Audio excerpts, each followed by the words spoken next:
Ikaw tol, anong ulam mo ngayon? Eto sa akin, adobong itlog na nagmamantika. Medyo nauumay na rin kasi ako sa nilabong itlog at pritong itlog. Kaya naman naisipan ko ang version na ito at ipapakita ko sa inyo kung paano ito lutuin. Kakaunti lamang ang ingredients nito at kung interesado ka sa aking video, tapusin mo ito hanggang dulo. O ay siya, papaano mga tol? Umpisa na natin magluto. Huwag na natin itong patagalin. Tara, let's go, luto tayo. Naglabas lang ako ng isang pirasong bawang tapos hiwain lang natin ng maliliit. Tapos 2 pirasong sibuyas. Ganon din ang proseso mga tol, hiwain lang din natin ng maliliit. Ito pa nagustuhan ko pag nagluluto ako ng adobong itlog, maraming sibuyas. Bali pagkatapos niyan, okay na, set aside lang natin yan sa isang lalagyan. And after that mga tol, labas lang tayo ng dahong illegal na kung tawagin sa amin ay onion leaves. Bali dito, tinanggal ko lang yung madidilaw na parte ng onion leaves kasi hindi na pwede yan. Tapos giniwa-hiwa ko lang na maliliit parang ganyan. And after that mga tol, kuha lang tayo ng pork cubes, pampalasa sa ating lulutuin. This tayo ng apoy, gawin na natin yung hard boiled. Tamang tubig lang para mabilis yung proseso. And after that, sibak lang tayo ng isang pirasong sili. Optional lang naman niya kung gusto mo talaga na may sipa sa yung niluluto. Bali makalipas nga 10 minuto, luto na agad yung ating itlog. Sa bowl, lagay lang tayo ng konting yelo para mas mabilis lumamig at para mabilis rin natin mabalatan. Pati sa pagbabalat ng itlog, para hindi tayo mahirapan, kanya-kanya tayo ng estilo. Ginagawa ko nga pala, pinapaikot ko nga lang pala ng papaganyan,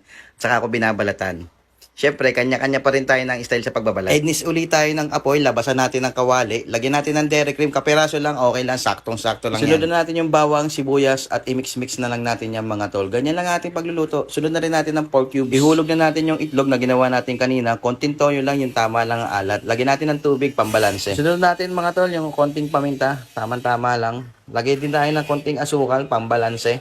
Siyempre, hindi mawawala yung ating oyster sauce, pampalasa. At pagkatapos ng ilang minuto, ganyan ang magiging itsura niyan. Sunod na natin yung sili para may konting tadyak sa ating niluluto. At pagkatapos natin takloban, ganyan ang magiging itsura niyan. Mix-mix lang natin yan mga tol para magbalanse yung lasa niya. Ayan o, ganyan-ganyan na yung itsura niyan mga tol. Sinisigurado ko sa inyo mga tol na pag ganitong version ang ginawa mo sa itlog mo, sigurado tauban 3 kaning kaldero sa inyo. At sinisigurado ko rin sa inyo, pag naamoy ito ng mga kapitbahay mo o ng mga kasambahay mo dyan, sigurado wasak ang diet nila. Takloban lang natin ng mga ilang minuto pa para maluto yung onion leaves na nilagay natin. At pagkatapos niyan, alam mo na ang kasunod niyan, tol. So, paano mga tol? Nabigyan ko na naman kayo ng magandang idea. Wala na tayong ibang gagawin, kundi lalantakan na natin itong niluto natin. Tol, nakikita mo ba yan? Hindi pa ba ubos yung load mo? Ayan, no? Kitang-kita mo naman yan, no? Lalagyan lang natin ng konting salsa yan, no? Tapos kanin.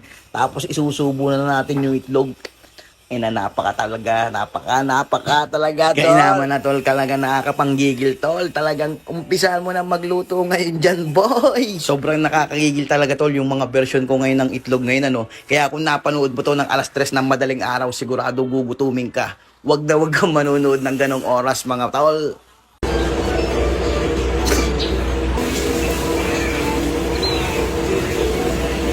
O papaano mga tol, hanggang dito na lamang ang ating video. Salamat sa inyong mga suporta at salamat sa inyong panonood sa aking mga video.